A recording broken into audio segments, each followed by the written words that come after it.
আমি প্রথমত কচুয়াকে বাংলাদেশে সেরা শিক্ষা নগরীতে রূপান্তরিত করছি। আমার কচুয়ার ভবিষ্যৎ প্রজন্ম প্রত্যেকটি ঘরে যেন আমি সুশিক্ষিত সন্তান পাই।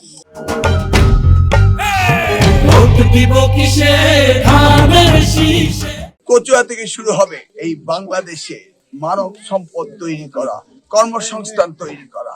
সেটা কচুয়া থেকেই আমি শুরু করবো এই যাত্রা।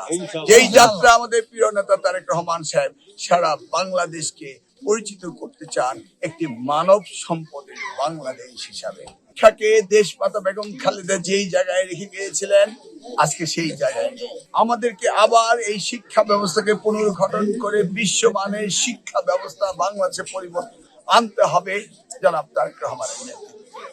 আর কচুয়ায় 12 তারিখে আল্লাহ যদি আমাকে জয়যুক্ত করেন, ওই মাদক থাকবে না, সন্ত্রাসী থাকবে না, ইফতিজিন থাকবে না, কোনো নৈরাজ্য থাকবে না, থাকবে ইনসাফের কচুয়া, ইনসাফের বাংলাদেশ। আগামীর বাংলাদেশে করতে হবে এই তরুণ প্রজন্ম দিয়ে। সেই জন্য কর্মস্থান, কারিগরি শিক্ষা, দক্ষ মানব সম্পদ তৈরি করতে হবে। এই যাত্রা আমরা শুরু করব কচুয়া থেকে।